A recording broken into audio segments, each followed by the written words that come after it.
Tag TV US Canada brings you news and views from White House and State Department's press briefing. Good afternoon. Happy Friday. We are once again seeing strong evidence that the American dream is back and real under President Trump's leadership. Based on today's jobs report, the president's economic policies of historic tax cuts and deregulation are working. The Obama administration was losing around 1,000 jobs a month in the manufacturing industry, but since the president's election, manufacturing jobs have increased by 275,000. Over 300,000 jobs were created in February alone, bringing the total number of jobs created since President Trump was elected to nearly 3 million. The federal government is getting out of the way, and the American people are innovating, building, and creating jobs. In other news today, the president has pardoned Christian Saucier, a Navy submariner. Mr. Saucier was 22 years old at the time of his offenses and has served out his 12-month sentence. He has been recognized by his fellow service members for his dedication, skill, and patriotic spirit. While serving, he regularly mentored younger sailors and served as an instructor for new recruits. The sentencing judge found that Mr. Saucier's offense stands in contrast to his commendable military service. The president is appreciative of Mr. Saucier's service to the country. With that, I will take your questions. John. Sarah, what are the considerations that are under discussion for the location that this meeting between the president and Kim Jong-un would take place? Yeah, as we said last night, a time and place have not yet been determined. We'll certainly make those announcements when more decisions and more information is available on that front. The considerations that are under discussion for where this could take place. I mean, I take it you wouldn't want to have it in downtown Pyongyang. Yeah, and we're not going to have those conversations between me and you and the press. Those will be conversations that take place at a much higher level and certainly outside of this room. And just if John, I could, sure. The South Korean National Security Advisor said that the U.S. responded positively to a South Korean request for a waiver on the steel tariffs. Can you tell us where you are on that? As the president's proclamation said yesterday, there were 2 countries that were specifically excluded, and there would be the opportunity for us to negotiate on matters of national security with other countries, and we're going to be doing that with a number of different countries. Jonathan. Sir, does the president think that Kim Jong-un is sincere about talking about denuclearization? The president is hopeful that we can make some continued progress. Well, look, what we know is that the maximum pressure campaign has clearly been effective. We know that it has put a tremendous amount of pressure on North Korea, and they have made some major promises. They've made promises to denuclearize. They've made promises to stop nuclear and missile testing, and they've recognized that regular military exercises between the U.S. and its ally, South Korea, will continue. The maximum pressure campaign, we're not letting up. We're not going to step back or make any changes to that. We're going to continue in that effort, and we're not going to have this meeting take place until we see concrete actions that match the words and the rhetoric of North Korea. But does he think that Kim Jong-un can be trusted as a negotiating partner? Look, we're not in the negotiation right now. We've accepted the invitation to talk based on them following through with concrete actions on the promises that they've made. And if I could Jeff. just ask you just one other thing. Lindsey Graham said about this news. He said, a word of warning to North Korean President Kim Jong-un, the worst possible thing you can do with Donald Trump in person is to meet with him in person and try to play him. If you do that, it will be the end of you and your regime. Is Lindsey Graham reading the president correct on that? Is that I think that Lindsey Graham knows that President Trump is one of the best negotiators, and certainly I think that he has great confidence in his ability and is glad that he'll be the one at the table for the United States. I think Senator Graham has been on the other side of that and certainly knows the capabilities and the determination of President Trump. Jeff. Sarah, why did the president accept this invitation without any preconditions? For example, without demanding that the North Koreans release the 3 Americans that are being held there? Look, that's something that we're going to continue advocating for and pushing for, but let's not forget that the North Koreans did promise something. They've promised to denuclearize, they've promised to stop nuclear and missile testing, and they've recognized that we're going to continue in our military exercises. Let's be very clear, the United States has made 0 concessions, but North Korea has made some promises, and again, This meeting won't take place without concrete actions that match the promises that have been made by North I Korea. wanted to follow up on that because you just said that now. Do you think that a 2-month time period is enough time to make sure that they will actually fulfill those promises? He said he wants to do it by May. Look, we're working on the determination of the time, but let's not be lost in the fact that this didn't happen overnight. This maximum pressure campaign and this process has been ongoing since the president first took office. For the first time in a long time, the United States is actually having conversations from a position of strength, not a position of weakness like the one that North Korea finds itself in due to the maximum pressure campaign.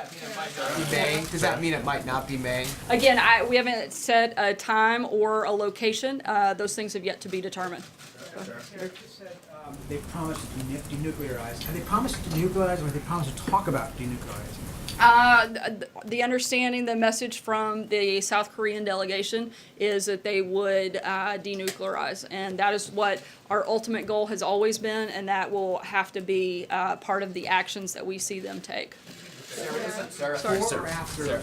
We have to see concrete and verifiable actions take place. Sarah, isn't Yes. Before the meeting. Yeah. Sarah, isn't the president giving Kim Jong-un exactly what he wants, which is respect and stature on the international stage? Not at all. I think that the president is getting exactly what he wants.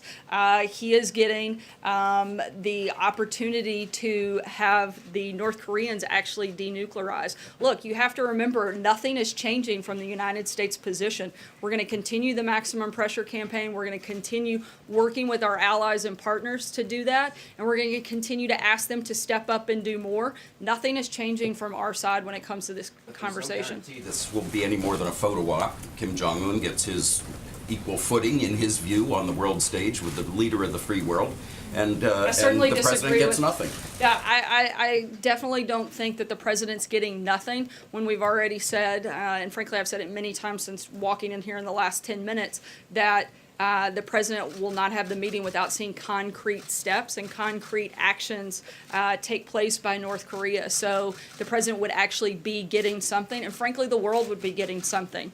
If we can get to a place where North Korea is denuclearizing, that is a massive step, and it's something that will make the entire globe much safer. And even President Moon has said that this is because of the leadership of President Trump. And one softball question, which is, and I apologize for that, which is, Believe it. given the economic news and the North Korea news, what words would you use to describe the president's mood right now?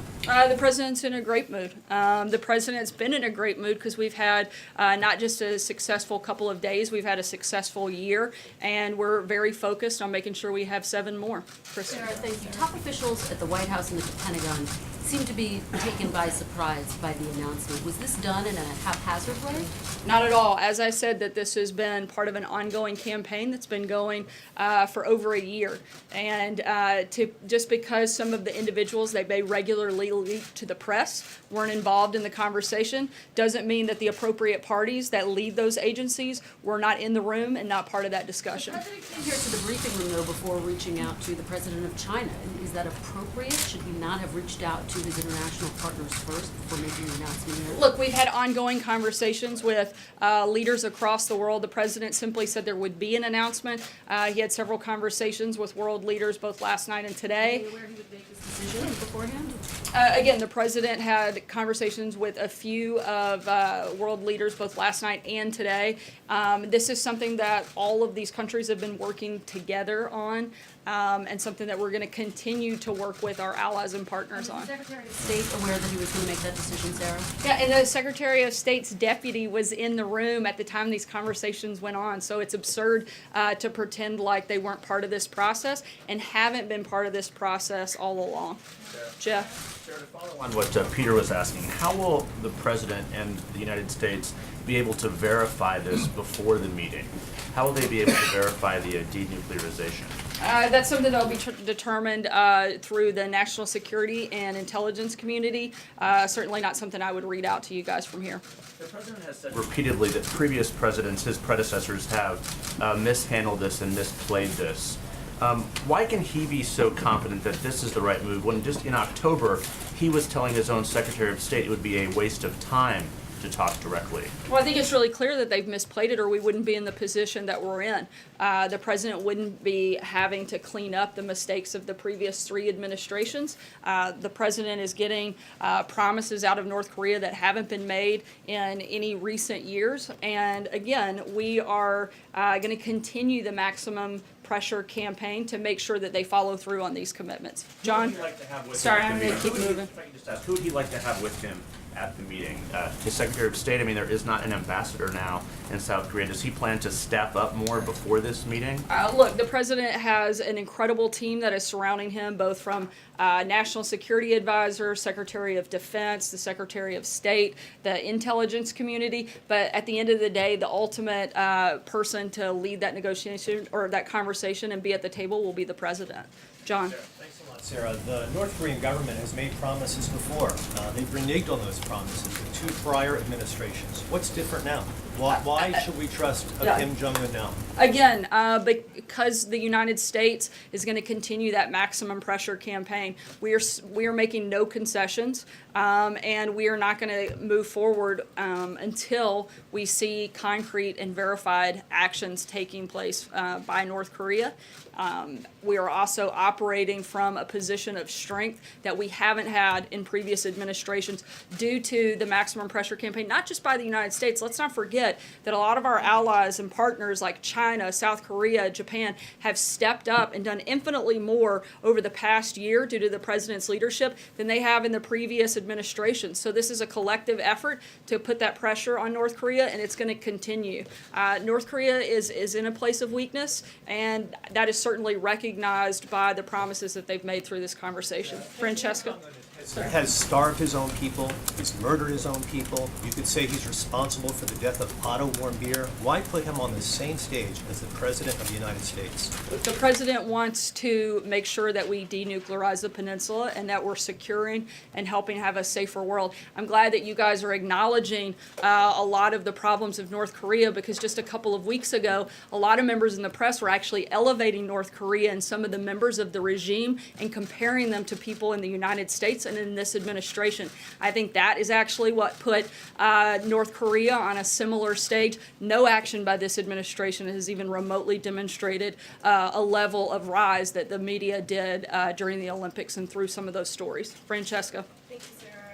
Yesterday, a South Korean official came out to the stakeout location and said that this meeting would be taking place by May. But you did not say that in your original statement. That's not what you said today, that a place and time has not been set. So was there some sort of a miscommunication by that? Because that is definitely what had been said by Mr. Chung yesterday evening. No, I'm simply saying that a time and place haven't yet been set. Okay, and so moving on from that point, can you kind of explain to us how this did end up coming about last night? Because we had the president pop his head in here at roughly close of business and say to supporters who were around that there was going to be this Maybe announcement. that's y'all's close of business. Our hours must be a little later than y'all's. Yeah, I'm pretty sure you guys were all still here. So popped his head in here though and said that there would be an announcement coming around 7 p.m. from the South Koreans. Then the White House ends up telling us that it will be here on this property. Then it wasn't until an hour after that that you even sent out a statement affirming the details, some of the details, not the May part, of what this announcement that President Trump would be meeting with Kim Jong-un. Can you walk us through how that all happened from the president popping in here to the fact that a South Korean official, not the White House, briefed us on our own property outside? Again, this was the result of the South Korean delegation who had met with the North Koreans earlier in the week, coming here to give us an update on their conversations and their meetings and relaying that information and us responding to that. So why And didn't the the reason White for House- the South Koreans, I believe that was the end of your question, addressing is because those were the individuals that had directly spoken with the North Koreans, and they were the ones that were making that response. It was the president's idea to come in here and make that statement? Yeah, absolutely. It was the president's idea to come into the briefing room and alert you all of an announcement coming a couple hours later. April? On the issue of denuclearization, and going back to Peter and to Jeff, there's a black hole when it comes to intelligence as to what's really happening in North Korea. What is going to be put in place specifically to qualify and quantify what is actually there when you talk about denuclearization? What are you denuclearizing? How many? We don't know specifically. What is in place? Are you going to employ world bodies beyond what you have? What is in place? What do you plan on doing? That's something that's going to be determined by the intelligence community, the national security team, and not something that I would relay from the podium to all of you. But it's very important when you have something, some kind of meeting of this nature, it's very important to understand what is at play, because he could say, I'm denuclearizing and not denuclearize everything. I think it's very important for our intelligence communities and our national security community to understand that, and they do. And that is going to be a major part of any conversation, and something, though, I'm not going to relay at this point, certainly ahead of any conversation. One more subject, last question. When did President Trump, after that photo, see Stormy Daniels? Did he text, email? Do you have any other information? I don't. We've addressed this extensively, and I don't have anything else to add. Deborah? I have a California question. Wednesday, Governor Brown said that Donald Trump was declaring war on California. Now, I know that the president's given Jerry Brown money to his campaigns before. Have they talked on the phone recently? And when the president goes to California next week, will it be war or will it be peace? I'm sorry, I couldn't hear the last part. Will it, when the president goes to California, will it be war or will it be peace? Look, I think if anybody is stepping out of bounds here, it would be someone who's refusing to follow federal law, which is certainly not the president. And we're going for what we hope to be an incredibly positive trip. The president's going to look at prototypes along the border and also meet with and speak to the members of our armed services. He'll be speaking with members from all 5 branches of the military, and I don't think that could be anything but a positive thing. John? Yeah, thank you, Sarah. 2 brief questions. Stating the date coming up and who might accompany the president or who's expected to accompany them, could we assume then that General McMaster will remain National Security Advisor throughout the duration of the negotiations? I have no reason to believe otherwise. And that means, so it could be in the fall of this year, it could be later, but he'll still be on there to advise. Look, I don't have a crystal ball to predict the future, but the president's national security advisor is General McMaster. He's a valued member of the president's team and an important part of this process. Anywhere. I'm sorry, I can't hear you. He's not leaving anytime soon. Not that I'm aware of. Sarah. Sarah, yeah, Brian, go ahead. Thanks. Different policy questions for you, different issue. 3 weeks ago, the president came out in a speech and said, we're going to have the largest nuclear force ever. Hopefully, we'll never have to use it. We're going to be so far ahead of everyone else in nuclear like you've never seen before, far in excess of anyone else. And as far as disarmament, he said, we won't lead the way. We will go along with them. The day after that, OMB Director Mulvaney came in here and said that you all were going to spend close to, or proposing to spend close to $50 billion to upgrade and enhance the nuclear arsenal. Week after that, the president or the head of Russia came out and said he has a first strike weapon.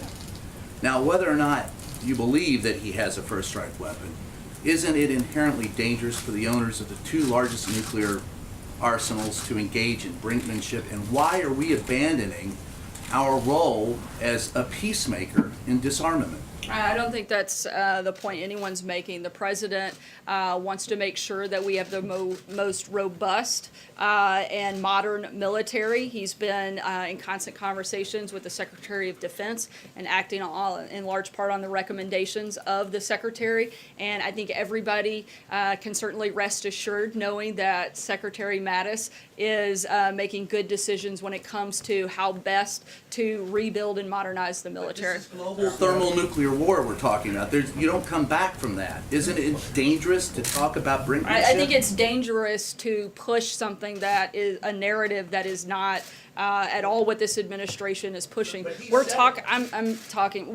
about the safety and security of this country. We're talking about making sure we have the strongest military in the world so that we can operate from a place of strength, and that's what we're doing. Take one. Sorry, I'm going to keep moving. I'm going to take one last question, Hallie. Denuclearization. Just 2 questions, Sarah, clarifying what you've said from the podium. Is there a possibility that these talks with North Korea, with Kim Jong-un, may not happen?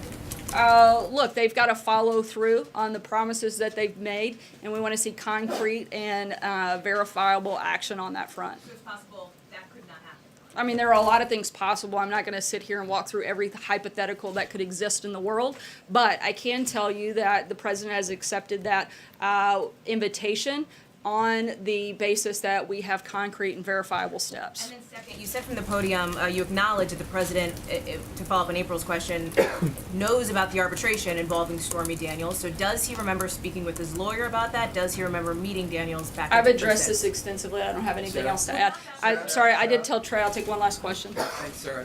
Quickly on North Korea, what specific steps is the president taking to prepare for this major summit with Kim Jong-un? Look, the president has been preparing for this for quite some time. In his regular briefings with the intelligence community, with his national security team, he's going to continue doing that, and with other subject matter experts.